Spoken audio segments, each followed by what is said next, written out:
আসসালামু আলাইকুম everyone, welcome to Mary's cooking world. আজকে তৈরি করেছি দুধ পাখন পিঠা। এই পিঠাটা দেখতে যতটা সুন্দর, খেতে অনেক মজা। মিষ্টি প্রেমীদের জন্য তো পারফেক্ট, একদম রসমালাইয়ের স্বাদ চলে আসে। চলুন কিভাবে এই সুন্দর পিঠাটি তৈরি করেছি দেখে নেওয়া যাক। চুলায় একটি প্যান দিয়ে নিয়েছি। প্যানের মধ্যেই প্রথমে আমি 2 কাপ পরিমাণ পানি দিয়ে নিব।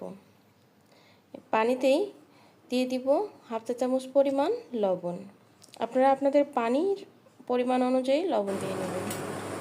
পানিটা যখন বলক চলে আসবে এ পর্যায়ে দিয়ে দিব আটা। আমি এখানে 2.5 কাপ পরিমাণ আটা দিয়ে নিয়েছি।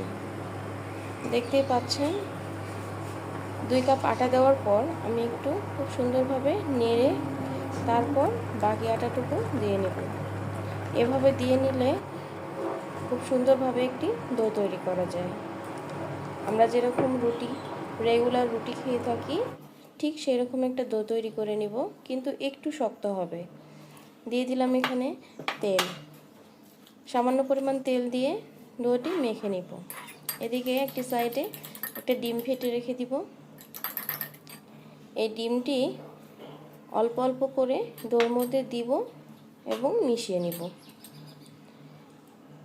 ডিমটি পুরোটা দিব না, একটু করে দিয়ে দেখব যেন ডোটি একবারে নরম না হয়। দেখতে পাচ্ছেন ডোটি মেখে নেওয়া কমপ্লিট হয়ে গিয়েছে।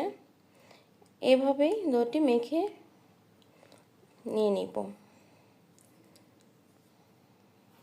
এই ডো থেকে ছোট্ট ছোট্ট লেচি কেটে নিব। আপনারা যতটুকু সাইজ করবেন সে পরিমাণ অনুযায়ী লেচি কেটে নেবেন।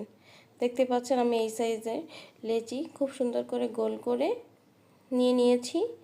নিয়ে এখন একটি চামচের পিছন দিয়ে খুব সহজেই একটা ডিজাইন তৈরি করা যায়। আপনাদের দেখানোর সুবিধার্থে আমি খুব কাছ থেকেই দেখিয়ে দিচ্ছি। দেখতেই পাচ্ছেন একটা পিঠা তৈরি হয়ে গিয়েছে। একটা শাঁসলিকের কাঠি নিয়েছি, শাঁসলিকের কাঠির পিছন সাইড দিয়ে এখন এভাবে করে একটা ফুটা তৈরি করে দিব।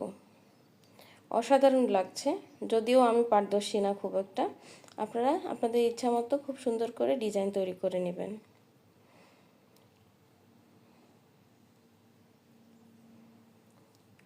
আমি আপনাদের সুবিধার্থে আর একটি পিঠার ডিজাইন তৈরি করে দেখাচ্ছি। দেখুন ঠিক এইভাবে করে মাঝখানে শাঁসলিকের কাঠি দিয়ে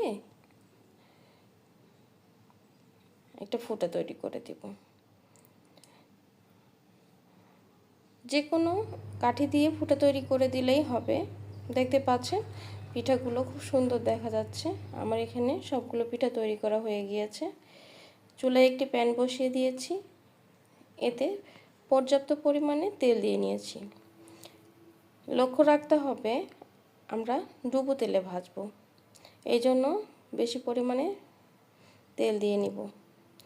তেল গরম হলে এক এক করে সবগুলো পিঠে দিয়ে নেব। আমি তেলটা একদম গরম করিনি, হালকা করে গরম অবস্থায় আমি পিঠাগুলো দিয়ে নিয়েছি। দেখতে পাচ্ছেন পিঠাগুলো আস্তে আস্তে ফুলে ফুলে উঠছে। এই পিঠা কিছুক্ষণ হওয়ার পর তারপর উল্টিয়ে দিবেন, নাহলে নরম অবস্থায় উল্টাতে গেলে ভেঙে যাবে। উপরটা যখন ক্রিস্পি ক্রিস্পি ভাব আসবে তখন উল্টিয়ে দিবেন। এই তো অল্প আঁচে খুব সুন্দরভাবে পিঠাগুলো ভেজে নেওয়া হয়ে গিয়েছে। আমি পিঠাগুলো এই অবস্থায় তুলে নিব। আপনারা যদি চান তাহলে আরও একটু গাঢ় করে ভেজে নিতে পারেন। আমি এভাবেই ভেজে নিয়েছি। পিঠেগুলো দেখতে অসাধারণ লাগছে। এখন চুলায় একটি প্যান বসিয়ে দিয়ে নিয়েছি, এতে দিয়ে দিই 1 লিটার লিকুইড দুধ। অ্যাড করে দিলাম 2 চা চামচ পরিমাণ গুঁড়ো দুধ। এসব কিছু দিয়ে একটু নেড়ে চেড়ে মিশিয়ে নিব। দিয়ে দিলাম 4টি সাদা এলাচ, হাফ কাপ চিনি। মিষ্টিটা আপনাদের পছন্দ মতো দিয়ে নেবেন। এসব কিছু দিয়ে বলক তুলে নিয়েছি। আমি এর চেয়ে আর গাঢ় করব না, তাহলে পিঠাগুলো আর ভিজবে না। সবসময় লক্ষ্য রাখতে হবে দুধটা যেন একদম গাঢ় না হয়ে যায়। এই তো পিঠাগুলো সব ভিজিয়ে দিব, কিন্তু গাদাগাদি করে ভিজাবো না। এভাবে 4 থেকে 5 ঘন্টা ভিজিয়ে রাখলে পিঠাগুলো খুব মজা হয়। আজ এ পর্যন্তই।